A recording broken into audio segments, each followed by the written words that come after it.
성경은 하나님의 뜻과 계획을 기록한 책입니다. 그래서 이 성경은 하나님께서 인간들에게 주신 하나님의 말씀이죠. 성경은 이 세상에 현존하는 책 중에서 수많은 책들 중에 하나의 책이 아니라 이 세상에 유일한 하나님의 말씀이 기록된 책입니다. 그러므로 우리가 성경을 아는 것이 얼마나 중요한가를 우리가 깨달아야 하는 것이죠. 무신론자들 중에 하나님이 안 계신 것을 본인들이 증명하기 위해서 성경을 읽다가 하나님이 살아계신 사실을 믿고 깨닫게 된 사람들이 수도 없이 많습니다. 이루 다 열거할 수가 없을 정도로 아주 많습니다. 그럼에도 불구하고 오늘 왜 사람들이 성경을 알지 못하는가 하는 문제입니다. 첫 번째 이유는 성경을 하나님의 말씀이라고 알지 못하기 때문에 성경을 알지 못하는 것이죠. 이 성경을 알지 못하는 사람들은요, 성경을 하나님의 말씀으로 믿지 않습니다. 성경을 부정하는 것이죠. 이 성경을 부정하는 것은 곧 하나님을 부정하는 것입니다. 왜? 하나님이 성경에 하나님의 말씀을 기록했거든요. 하나님의 뜻과 계획을 이 성경에 다 기록을 했다 하는 것이죠. 잠언 30장 5절에 보니까 하나님의 말씀은 다 순전하며 하나님은 그를 의지하는 자의 방패신이라 그렇게 기록을 하고 있습니다. 하나님을 믿는 사람, 하나님을 아는 사람은 성경을 알고 성경을 믿는 것이죠. 자, 두 번째, 사람들이 성경을 알지 못하는 두 번째 이유는 성경이 진리라는 사실을 알지 못하기 때문입니다. 성경은 진리의 말씀이죠. 이 성경을 알지 못하고 무지한 사람들은요, 성경이 진리라는 사실을 믿지 않습니다. 성경은 진리의 말씀이 아니라 단순히 인간이 살아가는데 선한 교훈을 얻는 정도로만 이해하는 것이죠. 그러니까 우리는 오늘 저와 여러분 어떻습니까? 성경을 교훈을 얻는 정도로 믿는 것이 아니죠. 성경은 진리이다. 하나님의 말씀인 이 성경은 진리이다. 그러나 믿지 않는 사람들, 알지 못하는 사람들은 성경을 진리라고 말하지 않습니다. 단순히 그들은 어떻게 성경을 이해하냐면 성경을 단순히 윤리적이거나 도덕적인 책 이 정도로만 이해할 정도이죠. 그래서 안 믿는 분들 중에요, 그 자녀들을 교회 학교 이렇게 보내는 분들이 있어요. 왜 보내냐 물어보면 교회에서 좋은 말씀을 가르치지 나쁜 것을 가르치겠냐고. 좋은 것을 가르치기 때문에 어렸을 때 가서 들으면 얼마나 좋나요. 그러니까 하나님의 말씀인 이 성경을 진리로 믿는 것이 아니라 단순히 좋은 사람, 좋은 교훈, 선한 삶을 살아가는데 꼭 필요한 좋은 교훈으로 정도로만 이해하고 있는 것이죠. 세 번째는요, 성경이 생명의 말씀인 것을 알지 못합니다. 여러분, 이 성경은 영생에 관한 생명의 말씀이 기록되어 있는 책입니다. 이 세상 어디에 가서도 수많은 책 중에서 영생에 관해서 기록되어 있는 책은 없습니다. 참 신기하죠? 오직 성경만이 유일하게 영생에 관해서 기록을 하고 있는 것이죠. 그래서 요한복음 5장 39절을 보시면 너희가 성경에서 영생을 얻는 줄 생각하고 성경을 연구하거니와 이 성경이 곧 내게 대하여 증거하는 것이다. 또 시몬 베드로는 예수님께 뭐라고 하냐면 주여 영생의 말씀에 계시매 우리가 누구에게로 가오리까. 오늘 이 성경은 영생에 관한, 생명에 관한 말씀을 기록하고 있는 것이죠. 자, 그렇다면 여러분 보세요. 우리가 성경을 알면 어떤 일들이 일어날까요? 우리가 성경을 잘 알게 되면요, 많은 일들이 우리에게서 일어납니다. 그러나 성경을 모르면 수많은 것을 알지 못한 채 사는 것이죠. 성경을 알면 이 세상에서 내가 살아가는 데 필요한 모든 지혜를 내가 얻게 됩니다. 자, 성경을 알면 첫 번째는 하나님을 알 수 있습니다. 성경은 하나님이 누구신지를 명확하게 말씀하고 있거든요. 그래서 이 성경을 알면 하나님이 누구신지, 하나님이 어떤 일을 하셨는지, 하나님이 원하시는 것이 무엇인지, 하나님께서 하시고자 하는 일들이 무엇인가를 우리가 명확하게 알 수 있습니다. 그래서 우리가 성경을 부지런히 읽고 성경을 묵상하는 것이죠. 왜요? 하나님을 내가 더 잘 알기 위해서, 하나님을 내가 더 잘 알기 위해서 우리는 이 성경을 부지런히 읽고 묵상을 하는 것입니다. 두 번째는요, 성경을 알면 하나님의 뜻을 알고 깨닫게 됩니다. 왜요? 성경은 하나님의 뜻과 계획이 기록되어진 하나님의 말씀이거든요. 그래서 하나님을 온전히 믿고 의지하는 성도들은 하나님의 뜻이 기록되어져 있는 이 성경을 믿고 의지하는 것입니다. 우리가 성경을 우리가 읽고 있는 이 성경을 귀하게 여길 수밖에 없는 이유가 뭡니까? 하나님의 뜻과 계획이 이곳에 기록되어 있기 때문에 그렇다는 것이죠. 그 다음에 세 번째는요, 성경을 알면 성경을 통해 말씀하시는 것을 알게 됩니다. 하나님께서는 성경을 통해서 오늘 우리에게 말씀하시죠. 만약에 우리가 이 성경을 믿지 않는다, 어떤 성도들 중에 만약에 나는 하나님을 믿지만 나는 그 성경 별로 이렇게 신뢰가 안 가, 나는 성경을 믿을 수가 없어, 그럼 그 사람은 하나님을 안 믿는 것입니다. 네. 왜요? 하나님은 이 성경을 통해서 우리에게 말씀하시거든요. 또 내가 이 성경을 어디다 쳐박아놓고 일주일 내내 가서 한 번도 성경을 열어보지 않아요. 그 사람 하나님 안 믿는 사람하고 별 다를 게 없습니다. 성경을 통해서 말씀하시는 그 하나님이신데, 오늘 우리가 성경을 소외하거나 성경을 멀리하거나 성경을 거부하거나 성경을 멸시하면 하나님을 멸시하는 것 똑같습니다. 왜요? 하나님은 항상 이 성경에다가 하나님의 말씀을 기록을 했습니다. 그래서 성경을 읽으면 우리는 무엇을 알게 되느냐? 하나님이 지금 내게 무엇을 말씀하시는가를 우리가 깨닫게 되는 것이죠. 예수님이 그런 말씀을 하셨어요. 나를 사랑하지 아니하는 자는 내 말을 지키지 아니하느니 너희의 듣는 말은 내 말이 아니요 나를 보내신 아버지의 말씀이니라. 요한복음 14장 24절에 있습니다. 예수님이 늘 하는 이야기가 뭡니까? 내가 하는 말은 내 말이 아니다, 나를 보내신 아버지의 말씀입니다. 오늘 우리가 이 성경을 주목해야 되고 성경을 우리가 가까이 해야 될 이유가 뭡니까? 성경을 통해서 내게 말씀하시는 그 하나님의 말씀을 듣기 위함인 것이거든요. 그 다음에 네 번째는 성경을 알면 진리를 알게 되는 것입니다. 오늘 서두에서 말씀드린 것처럼 성경은 진리에 관한 말씀이죠. 우리가 예수를 믿고 이 세상에 살면서 예수를 믿었는데도 불구하고 여전히 이 세상에서 사는 삶에 대해서 자유가 없잖아요. 그러면 그 성경을 다시 돌아가요. 분명히 주님이 뭐라고 말씀하냐면 진리를 알지니 진리가 너희를 자유케 하리라.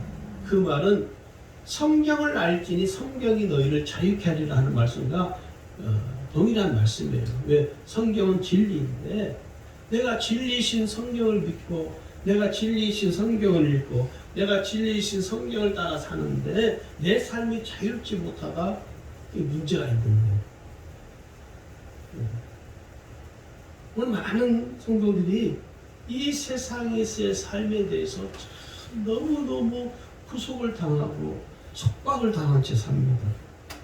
예수님 이미 우리를 자유케 해주셨는데, 이미 예수님이 십자가에서 자유할 수 없는 우리를 자유케 살아가도록 우리를 해방시켜 주셨는데, 모든 세상의 억압으로부터, 죄로부터, 죄의 속박으로 다 예수님이 오셔서 다 해결해 주시고 우리에게 오직 자유를 주셨는데도 불구하고 우리는 자유지 못하거든요.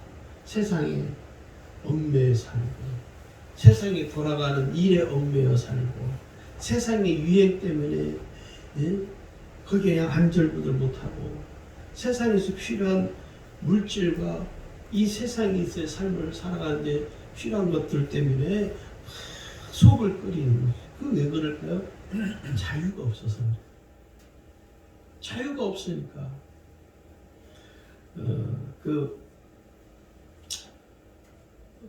어떤 TV 프로에 자연이라, 나는 자연이다는 그 제목이 좀 맞는지 모르겠는데, 그 자연인들에 관해서 이렇게 소개하는 프로가 있죠.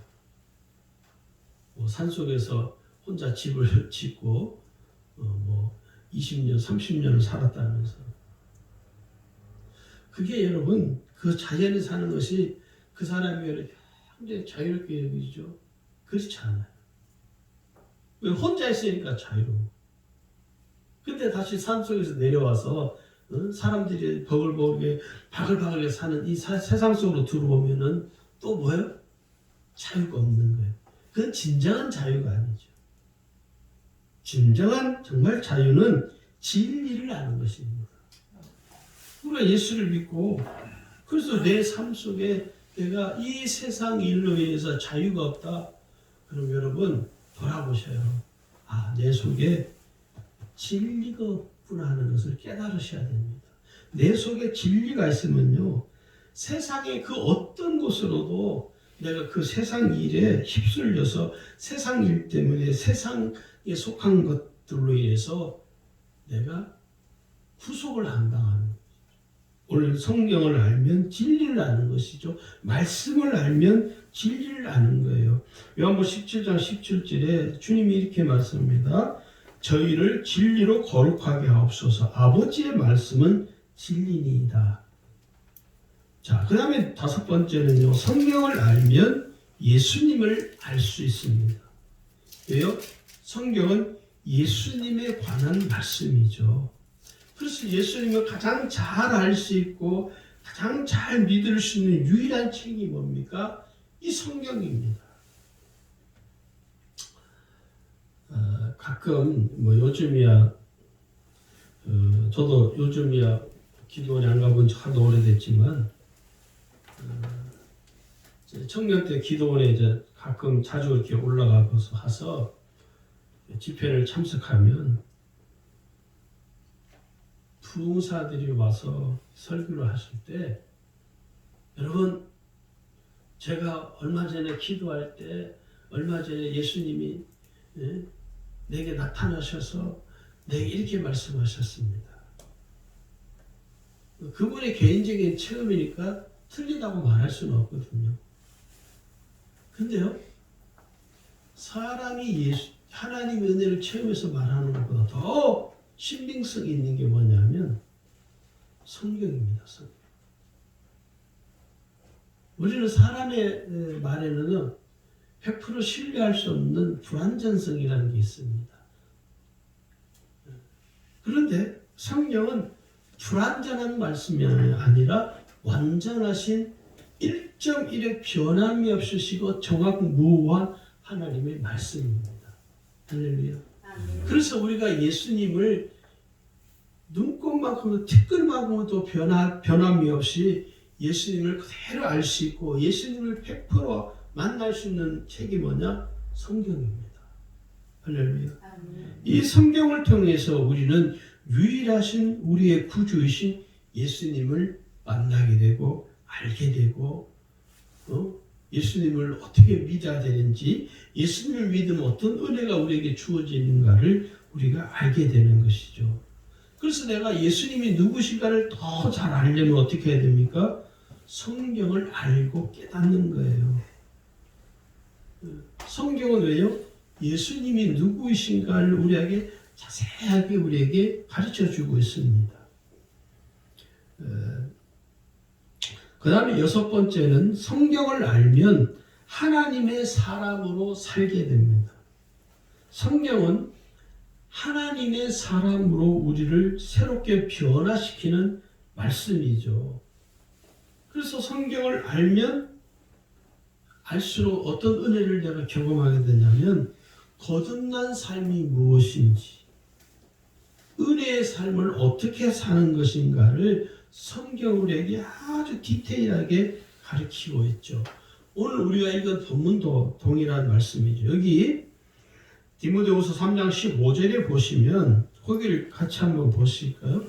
또 어려서부터 성경을 알았나니 성경은 능히 너로 하여금 그리스도 예수 안에 있는 믿음으로 말미암아 구원에 이르는 지혜가 있게 하느니라. 그러면서 16절 17절에 가면 모든 성경은 하나님의 감동으로 된 것으로 교훈과 책망과 바르게 함과 의로 교육하기에 유익하니 이는 하나님의 사람으로 온전케 하며 그렇게 기록이 되어 있습니다.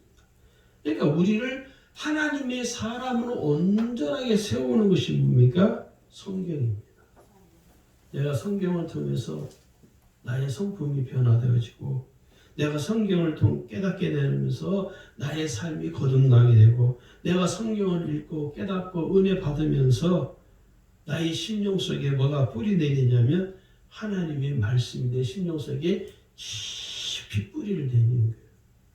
그래서 성경을 알면 알수록 어떤 은혜가 주어지냐면 내가 하나님의 온전한 사람으로 세워가는 은혜를 내가 경험하게 되는 거예요. 할렐루야. 그 다음에 마지막 7번째는요. 성경을 알면 천국과 지옥이 있음을 깨닫게 됩니다. 성경을 알게 되면요. 천국과 지옥이 있다는 사실을 너무 쉽게 알게 돼요. 누가복음 16장에 보면 이 부자와 거지 나사로의 스토리가 소개되고 있습니다. 살아생전에 부자는요 마치 천국에 사는 것 같은 그 행복을 느끼며 살았죠. 이 거지는요 마치 지옥처럼 정말 암담하게 사는 것이죠. 그런데 죽고 난 이후에 이게 상황이 역전이 됩니다. 부자는 실제로 진짜 지옥에서 고통을 당하는 영원한 고통을 당하며 살게 되죠. 그런데 이 거지 나사로는 어떻습니까? 진짜 천국에서 기쁨과 희락을 누리며 사는 것이죠. 그런데 누가복음 16장에는 부자가 죽고 난 이후에 지옥에 가서 겪는 그 삶의 고통을 아주 적나라하게 기록을 하고 있습니다. 얼마나 고통이 심하냐면 그 부자가요 간청을 해요. 내게 물 한 방울 적셔달라. 자기 혀 끝에 물 한 방울만 적셔달라. 그것이 허락되지 않습니다. 그리고 자기 형제가 있는데 그 형제에게 가서 이 지옥이 있다는 사실을 꼭 알려달라고. 그것마저도 허락되지 않습니다. 지옥은 어떤 곳인지 아십니까? 내가 원하는 것을 소유할 수가 없는 것입니다. 내가 갖고 싶은 것을, 내가 원하는 것을 자기 마음대로 취할 수가 없는 것이 지옥이에요. 부자는 살아생전에는 자기가 원하는 걸 자기 마음대로 취했죠. 그런데 지옥에서는 그것이 어느 한 가지라도 허락되지 않는 것이죠. 이걸 우리가 어떻게 합니까? 성경을 통해서 아는 거예요. 저는 이 부자와 거지 나사로의 스토리가 단순히 부자와 거지의 삶 자체를 비교하는 게 아니라요. 천국과 지옥이 있다는 사실을 뚜렷하게 대비를 해서 우리에게 천국과 지옥이 있다는 사실을 우리에게 지금 성경 말씀하는 거예요. 저와 여러분이 천국을 가본 적도 없고 지옥을 가본 적도 없잖아요. 근데 우리가 어떻게 내가 마치 가본 것처럼 알 수 있습니까? 성경을 통해서입니다. 성경을 통해서 우리는 천국과 지옥이 분명히 엄연히 존재하는구나. 왜? 어떻게 알 수 있나? 이 성경을 통해서 알게 되는 것이죠. 그 다음에 마지막 8번째는 성경이 세계 최고의 베스트셀러라는 사실을 우리가 아는 것입니다. 여러분, 성경처럼 전 세계 수많은 사람들에게 지금까지도 읽혀지는 책은 성경밖에 없습니다. 미국 같은 가정에서는요, 보통 가정에 1인당 성경이 2권 내지 3권이 돼요. 1인당. 그게 일반 보편적인 가정 환경이라는 것이죠. 근데 성경만큼 전 세계 사람들에게 읽혀지는 책이 없다는 것이죠. 성경과 견줄 만한 책은 이 세상에 없다는 이야기입니다. 저는 이것을 좀 영적인 의미를 좀 부여를 하려고 합니다. 성경이 세계적인 최고의 베스트셀러라는 그 영적 의미는 뭐냐? 첫 번째 그 의미는 성경은 유일한 진리의 책이라는 사실입니다. 성경은 유일한 진리라는 거예요. 성경이 유일한 진리라는 이 사실은 무슨 말이냐면 하나님이 유일하신 구원자라는 사실을 증명하는 책이라는 것이죠. 신명기 6장 4절에 보니까 이스라엘아 들으라 우리 하나님 여호와는 오직 유일한 여호와시니. 두 번째, 성경은 유일한 복음의 책이라는 것입니다. 성경만이 유일하게 복음을 담고 있어요. 그래서 성경은 복음을 선포하는 책이라고 말하는 거예요. 세상 어떤 책에도 여러분 복음이 기록되어 있지 않습니다. 오직 성경만이 유일하게 복음을 담고 있고 그 복음을 선포하고 있는 것이죠. 그래서 우리는 복음을 뭐라고 그래요? 굿뉴스라고 그래요. 기쁜 소식이라고 그러죠. 오늘 전 세계 수많은 사람들에게 이 굿뉴스를 전하는 책이 성경입니다. 그 사람들이 성경 읽고 소식을 듣잖아요. 무슨 소식? 복음의 소식을 듣죠. 그 다음에 세 번째는 성경은 유일한 구원에 관한 책이다. 구원의 책이라는 거예요. 유일하게 성경만이 구원을 선포해요. 그래서 우리가 성경을 알고 믿으면 어떤 은혜가 임하게 되면 구원의 은혜를 내가 깨닫게 되는 것이죠. 성경이 뭡니까? 죄에서 구원받아 영생에 이르게 하는 책이에요. 그래서 성경은 유일한 구원의 책이라는 겁니다. 그리고 마지막 네 번째는 성경은 인생의 매뉴얼이라고 저는 봅니다. 성경은 우리가 살아가는데 꼭 필요한 매뉴얼로 구성이 되어 있어요. 어떤 제품을 사면 그 제품을 사람들이 막 쓰잖아요. 매뉴얼을 안 보는 사람도 많아요. 그러다가 사용법을 몰라가지고 안 되니까 자기 마음대로 분해를 해버리잖아요. 그럼 그 제품은 망가지는 것이죠. 똑같습니다. 우리가 하나님께서 오늘 우리에게 우리가 이 세상을 살아가는데 필요한 지혜와 지식과 은혜를 우리에게 성경에 기록하셔서 우리에게 주셨는데도 불구하고 우리가 이 세상에 살아가는데 필요한 지혜를 성경에도 얻지 못하고 다른 책에서 자꾸 얻으려고 해요. 저도 우리 교회에서 오래전에 이 독서 사역을 오랫동안 한 적이 있는데 책 독서하는 거 참 중요해요. 성경 읽는 게 너무 책을 읽는 게 독서가 중요해요, 사실은. 그런데 성경을 읽지 않으면요, 다른 어떤 책을 아무리 수백 권, 수천 권 읽어도 아무 의미가 없습니다. 그 독서 사역을 하면서 가장 중요하게 여기는 게 뭐냐면 성경을 아이들로 하여금 읽게 만들어요. 그걸 영성학습이라고 하는데 일종의 쉽게 말하면 말씀 묵상이에요. 말씀 묵상. 요즘 말로 이제 흔히 큐티라고도 하는데 큐티와 말씀 묵상은 저를 다르게 해석을 하는 사람인데 어쨌든 간에 이 성경을 읽고 하루를 살아가는데 이 성경을 먼저 읽는 것이죠. 먼저 말씀을 묵상하는 것이죠. 그게 독서예요. 독서. 성경도 독서예요. 독서. 오늘 사람들이 성경을 왜 읽기 어려우냐면 성경은 어려운 책이라는 이 고정관념에 사로잡혔어요. 성경만큼 쉬운 책이 없습니다. 여러분. 할렐루야. 성경이 얼마나 쉬운지 아십니까? 나는 이미 성경이 어렵다라는 이 생각의 틀에 박혀 있으면요, 성경을 잘 읽지는 못합니다. 왜? 내가 왜 저 어려운 책을 왜 읽어? 여러분, 다른 종교의 경전들은요, 그 종교에 있는 사람들이 쉽게 읽지 못합니다.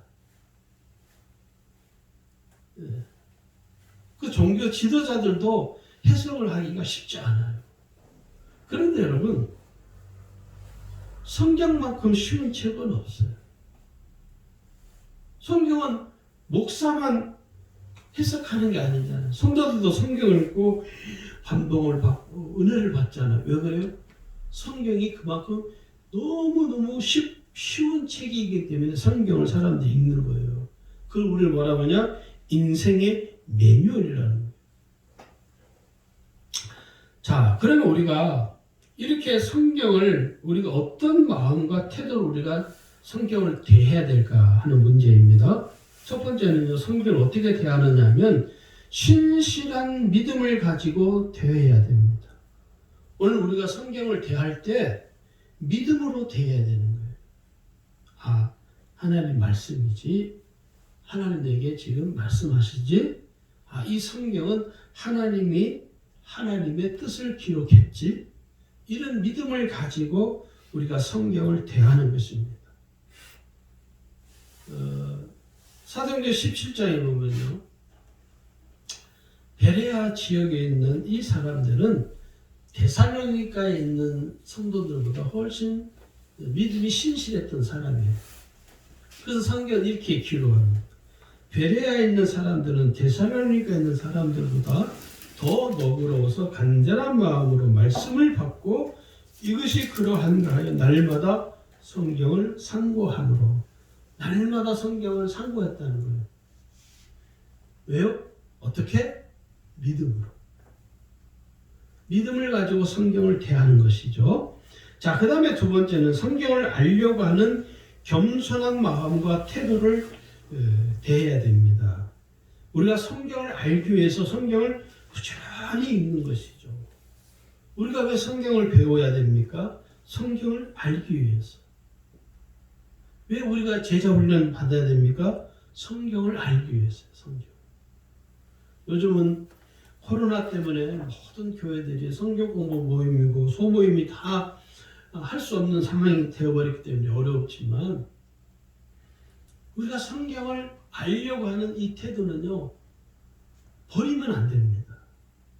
제가 감리사 하기 전부터 내가 감리사가 되면 꼭 해야지 하는 것이 하나가 꼭 있었어요. 그게 뭐냐면 사경입니다. 사경이. 서울 쪽은 서울 그 쪽으로는 서울 연예 이쪽으로는 이 사경위를 아주 중요하게 다뤄요. 우리 감리교는 사경위가 정규 프로그램이거든요. 근데 이 삼남연예 쪽 이쪽은요, 사경위를 하는 지방이 거의 별로 없어요. 제가 우리 지방에 온 지 지금 21년이 됐는데 올해가 21년 차인데 사경위를 한 번도 한 적이 없어요. 제가 감리사가 되면 내가 꼭 사경위를 해야겠다. 올해 사경위를 하려고 그러는데 코로나가 터지는 바람에 사경위를 아예 시작도 못했습니다. 그래서 지방 예산에도 아예 지방의 사경위 예산을 100만 원을 따로 빼가지고 지방의 사경위를 위해서 100만 원 예산을 편성했는데도 못했어요.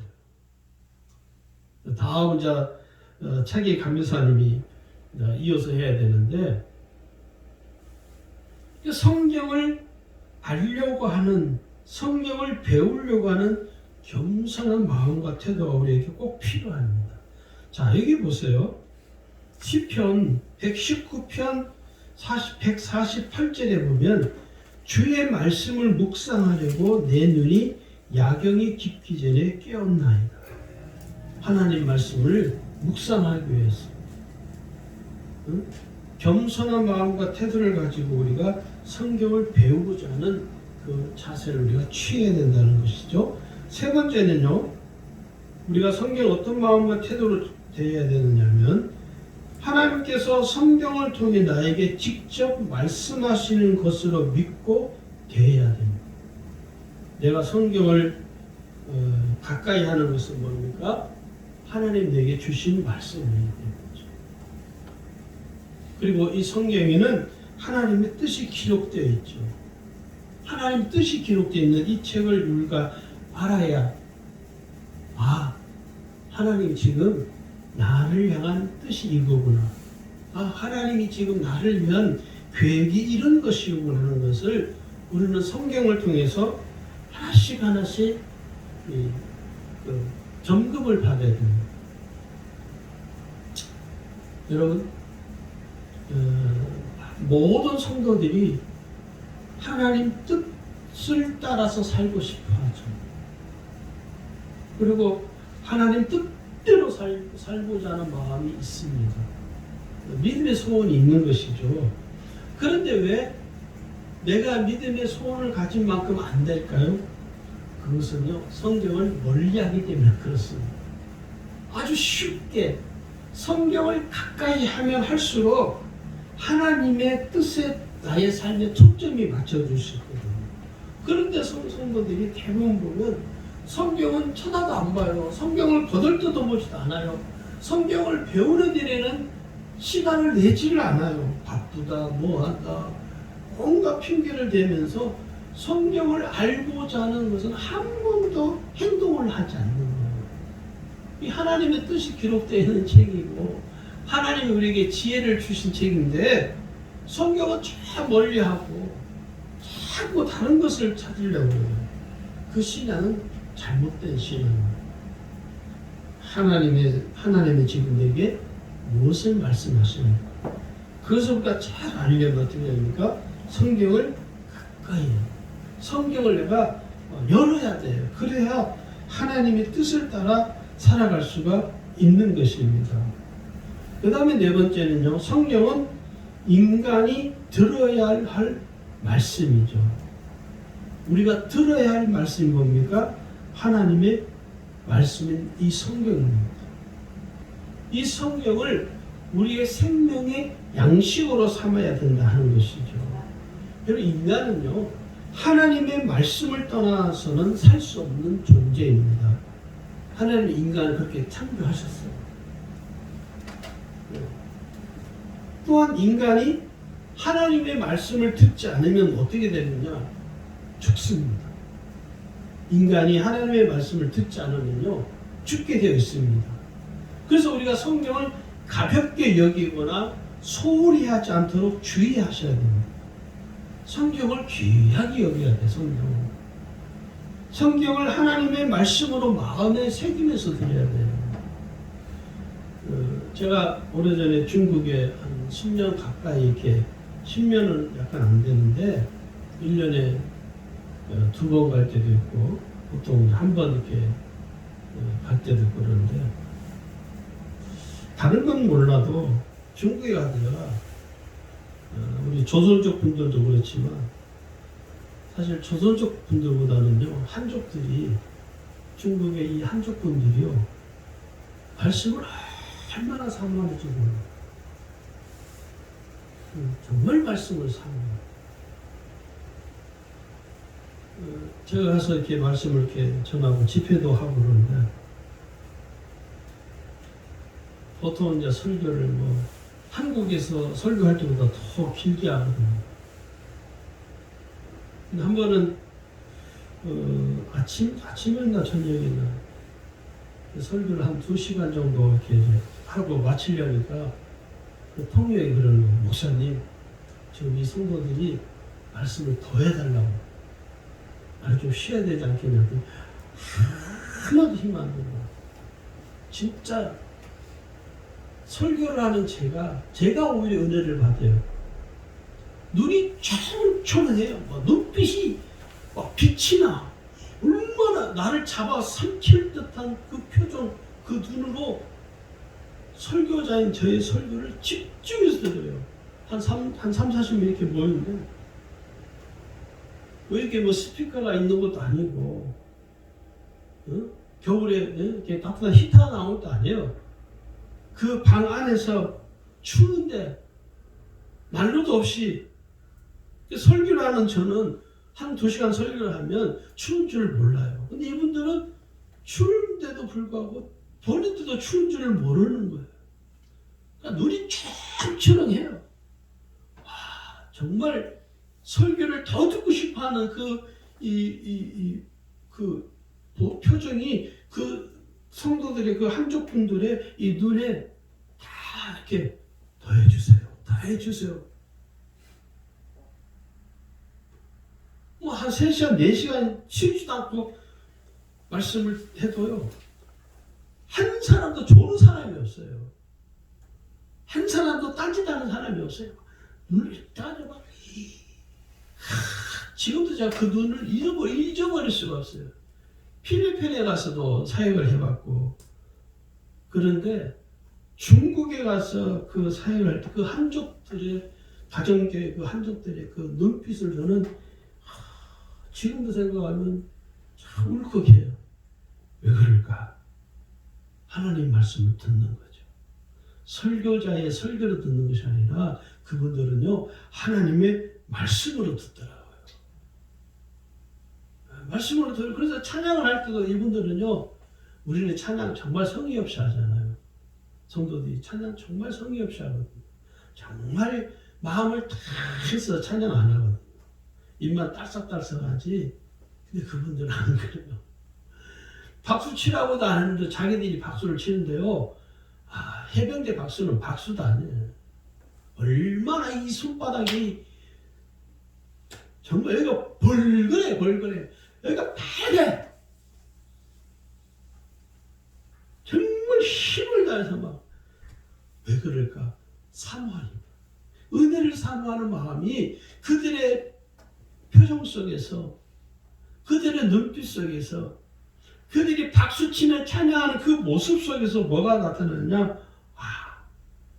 하나님 우리에게 말씀하는 우리가 들어야지. 이런 태도를 가지고 설교를 듣는 거예요. 살기 위해서 듣는 거죠.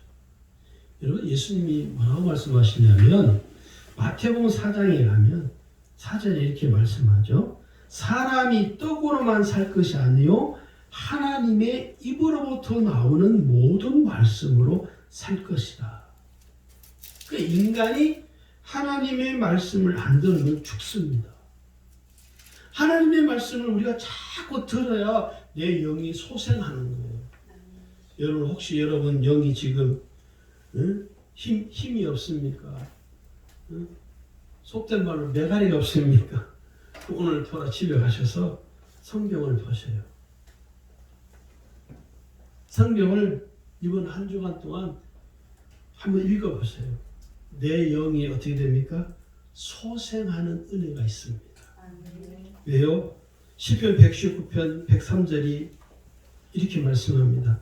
주의 말씀이 내게 어찌 그리 단지요 내 입에 꿀보다 더 다니이다.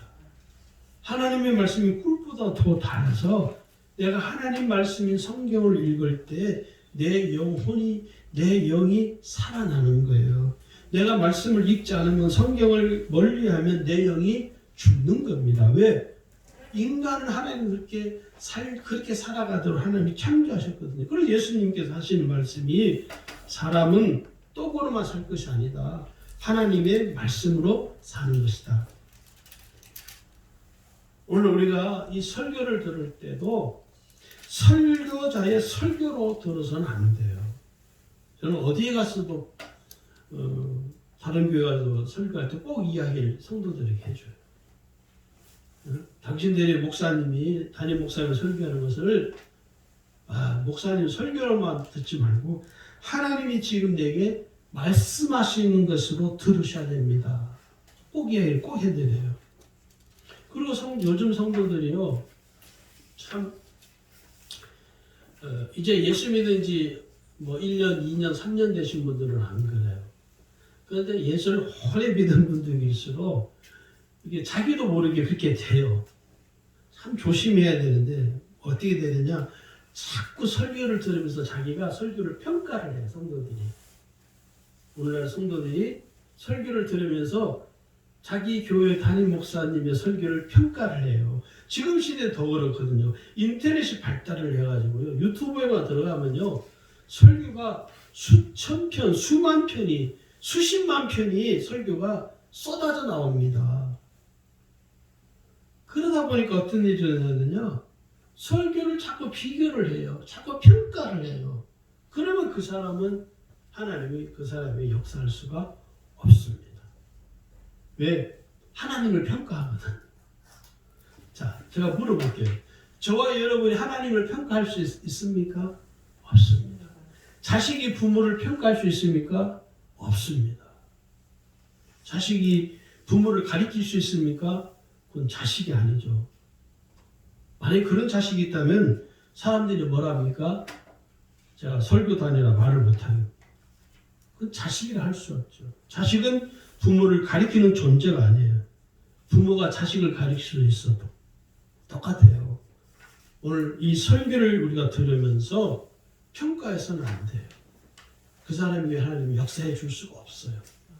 오늘 우리는요, 내가 설교를 들을 때, 지금 내게 하나님이 설교자의 설교를 통해서 지금 내게 말씀하시는구나 하는 믿음을 가지고 들으셔야 돼요. 그래서 우리가 이렇게 기도해야 돼요. 주님, 내게 말씀하십시오. 내가 주님의 말씀을 듣겠습니다.